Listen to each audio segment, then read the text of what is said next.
Hi, this is Rik Emmett of Triumph, and you're listening and watching Rodrigo on Sonic Perspectives. Something's at the edge of your mind. You don't know what it is.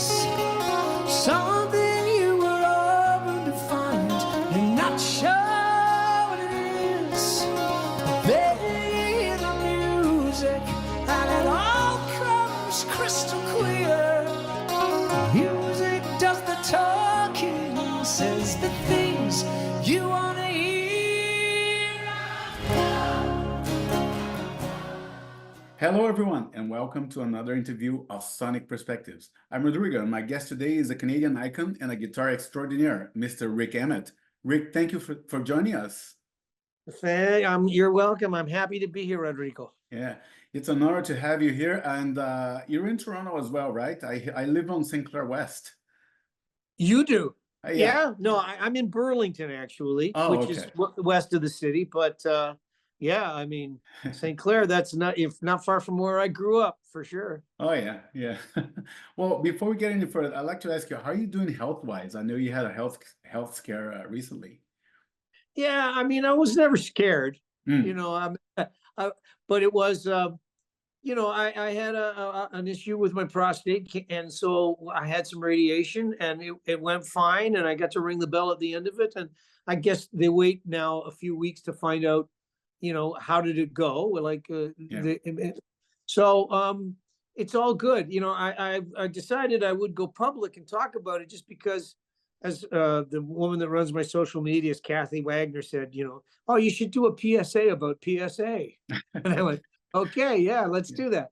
So, I decided I'd let people know, because once you get the other side of 50, the other side of 60, and now I'm the other side of 70, don't tell anybody. But, you get up there, and then for men, this is a fairly common thing. If you catch it early and you deal with it, you can get it fixed. So it's nice to be able to get to talk about it publicly, because then I don't feel like I have to hide anything. Of course, I never really felt like I had to anyways, but. Yeah. Well, knock on wood and fingers crossed, man. I'm glad you're okay. Yeah. Thanks. Yeah. And well, we're here to promote your compilation, Diamonds, the best of the hard rock years, with highlights from Absolutely, Ipso Facto, Inspired Notebook. I mean, why these three albums in particular? Because I got the rights back. Okay. Yeah. I made those three records for a label called Duke Street, and they had a deal with Universal in Canada. Okay. And so the guy that ran that, Andy Herman, he was kind enough at one point. I just got in touch with him. I said, hey, can I have those masters back? And he went, yeah, sure. So, 2-page letter later, we were done, and a couple of nice bottles of wine for him. And and so they were sitting around now. They were mine. I could do whatever I liked with them. And this guy, Greg Campbell from Merch in Motion, which also has a sort of this record label thing, Music in Motion, him and his partner, Vic Branco, they say, hey, we could remaster these things and we could put them out on vinyl, and wouldn't it be great? And then I went, yeah, okay, sure. So they cobbled this thing together and put the package together, and they made a deal sort of in the States with Deco. And so now I'm doing all these interviews. This stuff is getting a new life, and it's kind of nice that it's, after all these years, it's getting another chance. Some of that stuff, it never really got a nice chance, even back in the day, because the first album that I made, Absolutely, it did okay in Canada, but like in the States, we'd made a deal with Charisma Records, and they went bankrupt almost right away. So the record just flushed right down the toilet, and it was like, this isn't going to get any kind of a chance. So it's nice that at least these recordings are getting another life. And then the albums that I made after that, the music business had changed so much that, for a guy that was getting close to his 40s making rock, who used to be an 80s kind of, on MTV and on FMAOR radio, the whole thing of Seattle grunge had come along and changed things so much. And it was, everything's always skews younger as radio looks for demographics that, will get them advertising. I don't blame them. It's how it works. So, but, from a music perspective, it was kind of like, maybe this music deserved, a nice, a better kick at the can, sort of. So here we are. We're kicking at the can. Yeah, what I like about it is it is a best of, but it has a nice flow to it. You can tell there's differences in the production, of course, but it almost flows as its own thing, right? I don't know if you agree. No, I do. And I mean, obviously the flow is more of a sort of a creative one, Mm, simply because you can sort of cherry pick yeah, and say, okay, how do we want to put these things together? And, you know, how's it going to flow?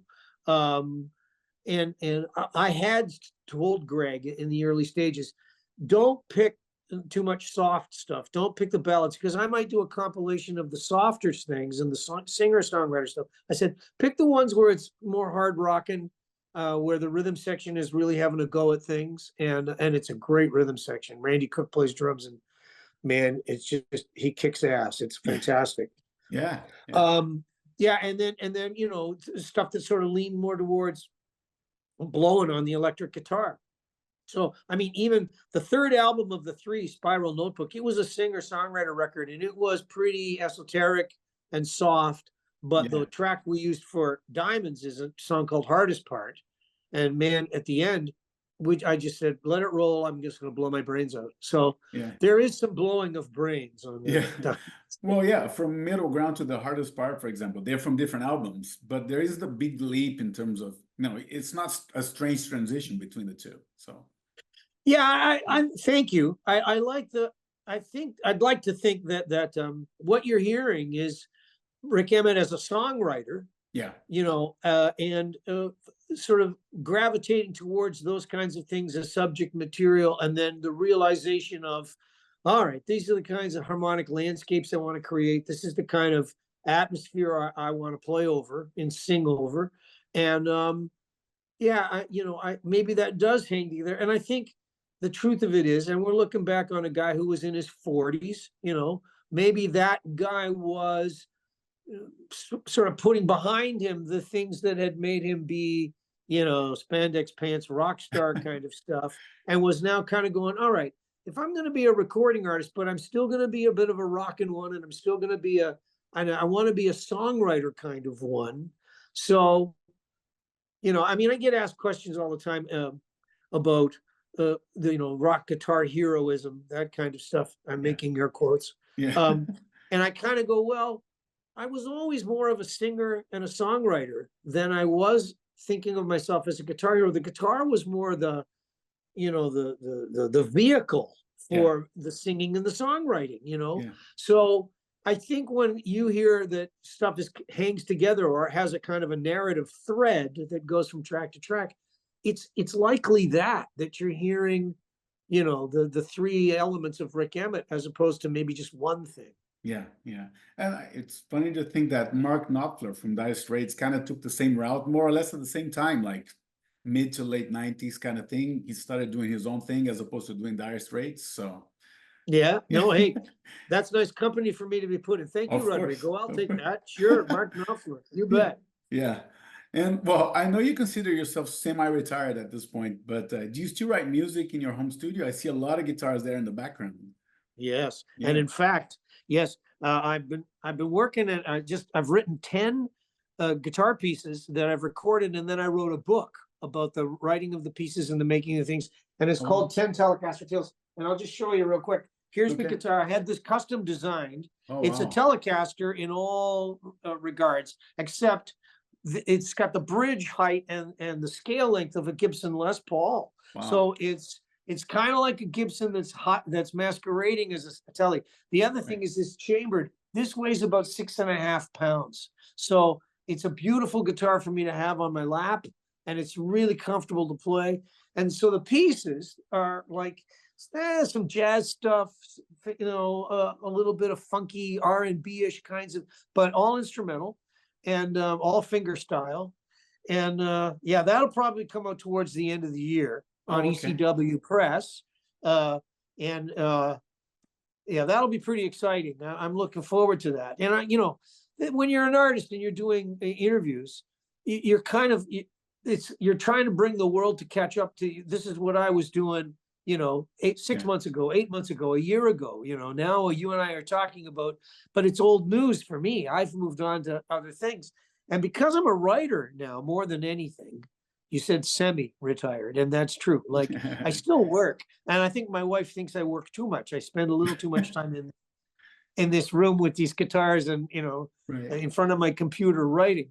But it's a strong pull for me. It's what I want. It's as an artist, it really, to be creative is still an incredibly important thing to me. So even though I don't go on the road and tour, you know, I think there's always going to be more stuff. I'm going to write a book of poetry, or I'm going to write my memoir, or I'm going to put out the 10 Telecaster tales. There's going to be something that's always coming down the pipe. Yeah, yeah. Well, and speaking of which, I think the last album you did, like full on with unreleased song, was Resolution 9, right? Resolution, yeah. Resolution 9, yeah. Yeah. Yeah, I love that one. that was for Mascot, Mm. Pro Vogue. And yeah, it was like this guy in Holland, and he, you know, Ed, and he was, it was sweet. He sort of said, hey, you know, carte blanche, here's enough money that you can, you know, do, and I'm not going to tell you what you should do. Just go ahead and do what you want to do. And so it was nice. Got to put the band together, and Gil said, come on into the Metalworks, and you know, you don't have to pay me anything. And I insisted I would pay something in the end. But Right. and then I had Gil and Mike played on one of the tracks, even on that Grand Parade. So, but that was 2016. So Yeah. it's not ancient history, but like, it's hard to believe that was 8 years ago. Yeah. What? Yeah, well, I spoke with James LABRIE not too long ago, and I asked him about collaborating with you and Alex LIFESON on one track of that album. He said he had a blast. I bet it was a blast, you know, working with these two guys in the studio. I got to tell you, Rodrigo, that was probably one of the greatest days in the studio of my life, because I got to have Alex LIFESON show up in the morning and work with him.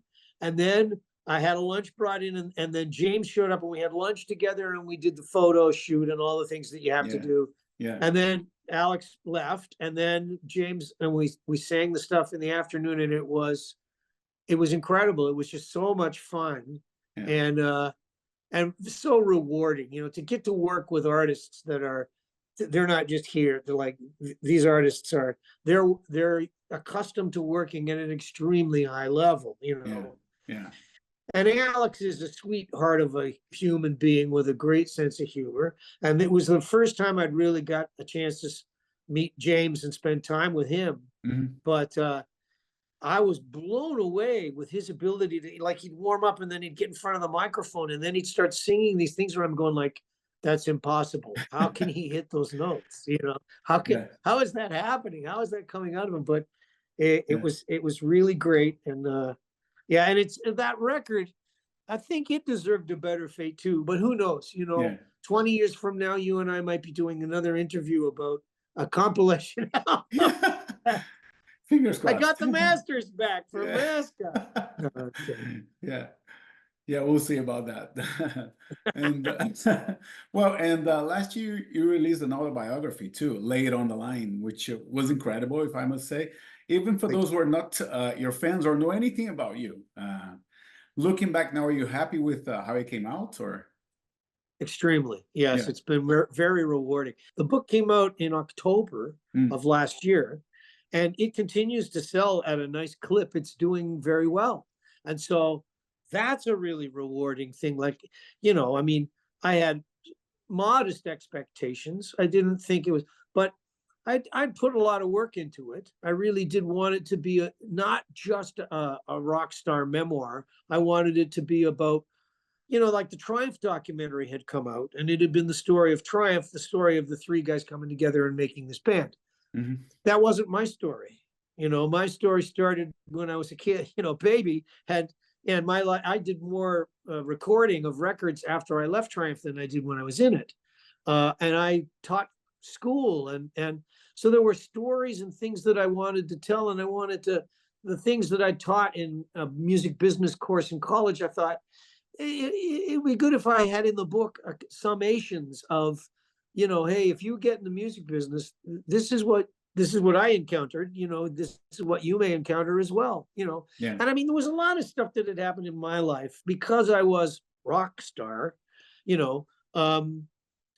And, you know, I did an interview with a guy the other day and he said, are you being ironic when you call yourself a rock star? And I go, well, yes and no. Like I was. And so, Yeah. and I'm not denying it. You know, I'll wear it. And in fact, you know, like when I was on the college, on the faculty at the college, I'd be walking down the hall and other faculty members would be going, hey, rock star. You know, it was just like, it is who I am because it's who I was. But it's also, I was never that because I never really bought into it, you know. Yeah. I was really only, this picture you have behind of me with my guitar, that guitar was, you know, the thing that allowed me to be a singer and a songwriter and be a creative person. And so in the memoir, I wanted it to be a book about creativity and about modesty and about a lot of different kinds of things that are me, you know.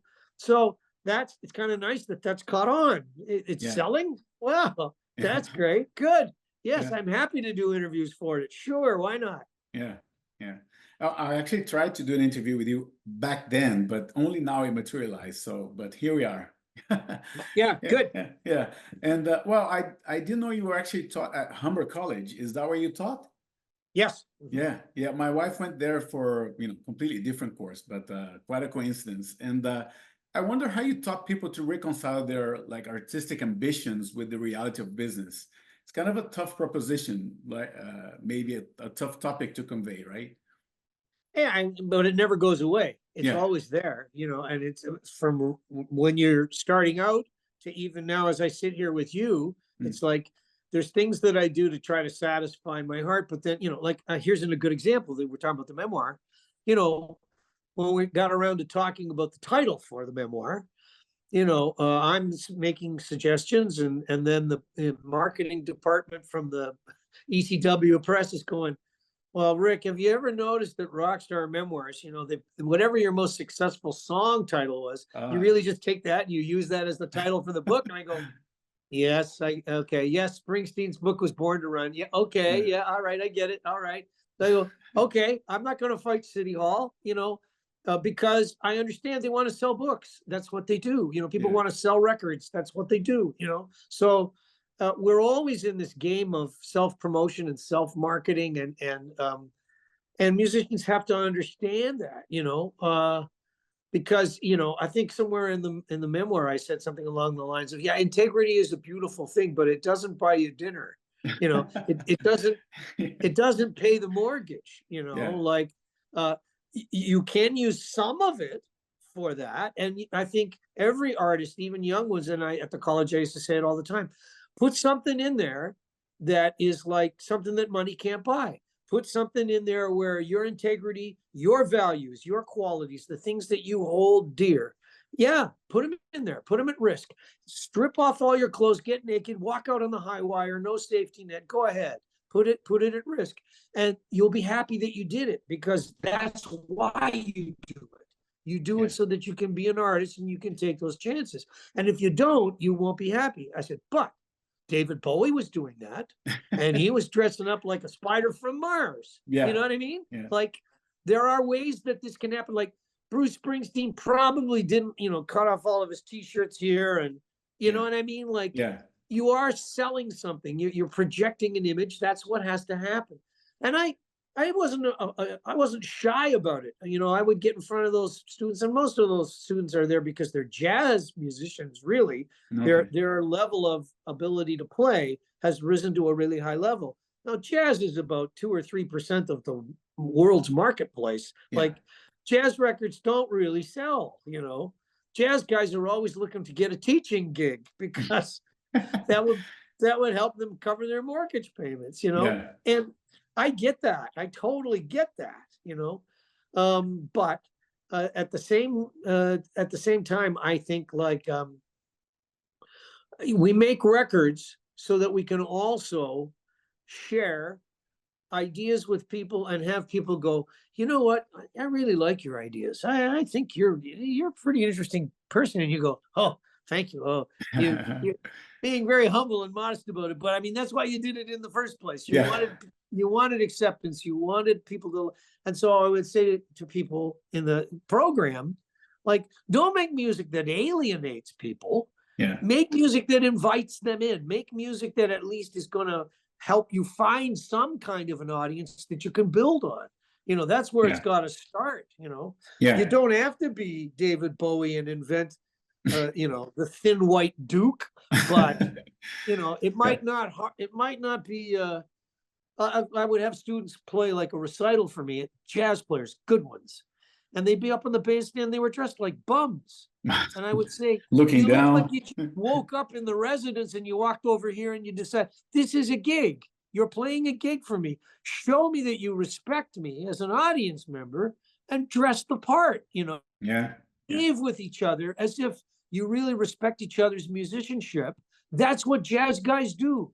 Don't be laughing and joking at each other on the bandstand like your kids, you know, in your parents' basement. That's not showbiz." Anyhow, blah, blah, blah, blah. Sure. Yeah.